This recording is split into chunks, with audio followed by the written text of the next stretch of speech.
Hey, thanks for having me, man. I'm excited to be here. So my name's Cooper. I'm a singer out of Dallas, and I've got a new project that's coming out on the 15th. So be sure to check it out if you're out there. Question number one. Okay, good question. So I guess I grew up listening to music, kind of what my parents listened to and friends and whatnot, but around middle school, I probably started getting interested in a lot of rap and yeah, just started listening to music on my own. I got an iPod. I guess that's kind of where, or an MP3 player, and that's kind of where you can kind of get your own taste for music, I guess, back then.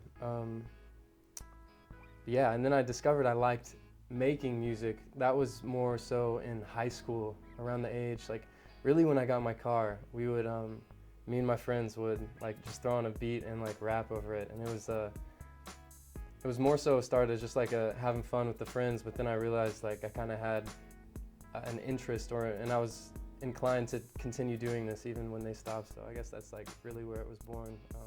Question number two, can you tell us more about your single Babygurl?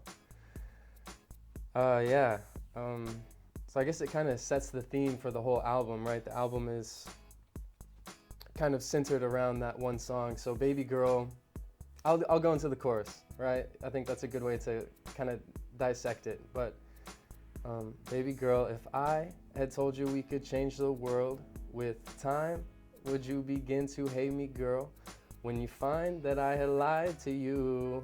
So it's kind of about, it's really about, you know, the wrongs I've done to people, but also it's a double-edged sword because not only am I talking about things I've done, you know, said things that I was like a false promise, you know, but it's also happened to me. So it's kind of just a general theme about kind of like heartbreak and maybe betrayal or like broken promises, maybe, I don't know. But themes of heartbreak and like, and just love, like what comes with love, like the highs and the lows of the song, because that song really goes through highs, it goes, like it has its peaks and valleys. So yeah, it's really like kind of the journey of love and the good and the bad.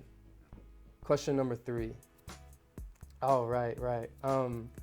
Honestly, I just recently learned we were doing this, but when I found out, I thought it was incredible. Because I'm making this music just because it's what's on my heart, it's on my psyche, it's like what I feel and I want to express. But to be able to give back to an organization where it's going to benefit people like outside of me, beyond the music, you know, that's awesome. So I'm 100% for that. Question 4, as part of Harmon's career, do you think? I wouldn't say the music scene is behind in this area because there's an artist talking about pretty much any message that could be put into a song. You know, you just have to find it. But that doesn't necessarily mean that those songs are going to be mainstream or popular or listened to a lot of times. So it's a balance, and maybe it's eventually will lead to where music is more message driven, but honestly, I don't know. I feel like it's at a sweet spot because you have artists that are pushing like great narratives and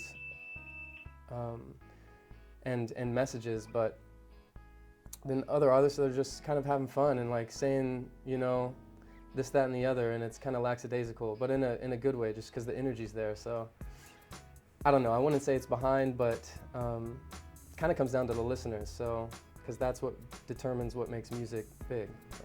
Question number 5: where do you find your inspiration? Well, I mean, you kind of touched on it earlier. This album it's about women, right? For women, and that's because a lot of the inspiration came from like women in my life, I guess. In particular, like loving relationships.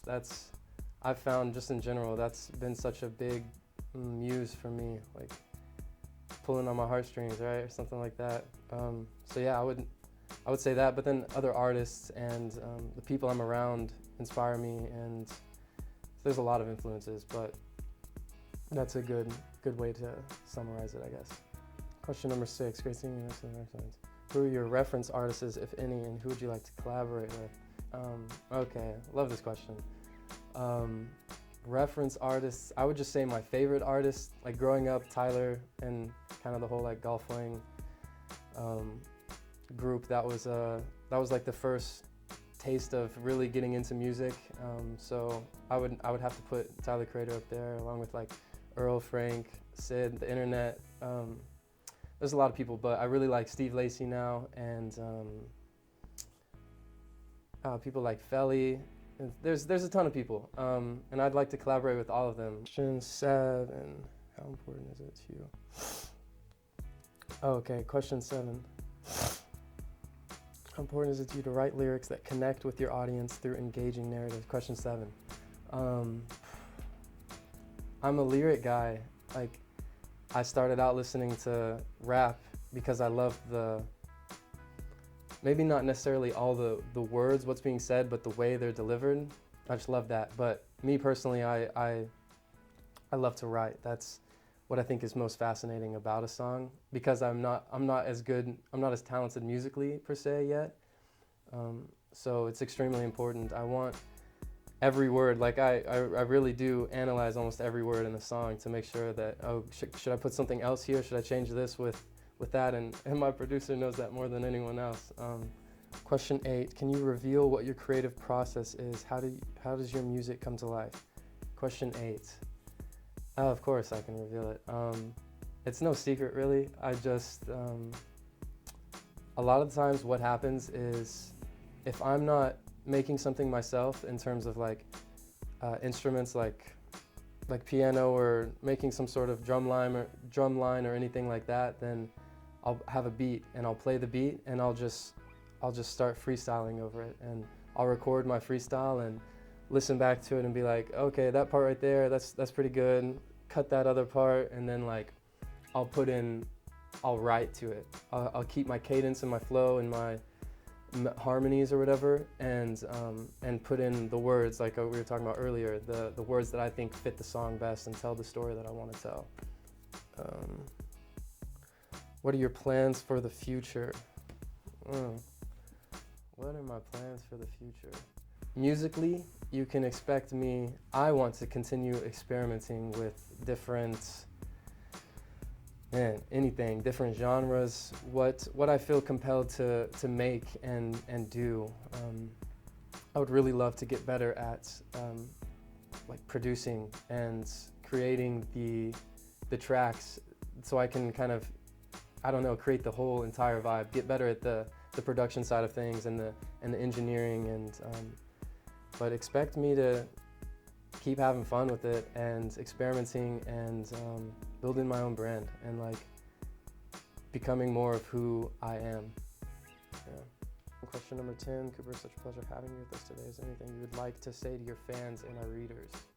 Oh, well, it was a pleasure to be here. I really appreciate the opportunity you're giving me. And I guess to everyone watching, I appreciate the time that you spent, and hopefully you can check out what I've created and potentially like it, or hopefully it adds value to you. So check me out on Instagram at Cooper Carter Singer, and the album's coming out the 15th, so hopefully you can find something that you enjoy, and yeah, follow my journey.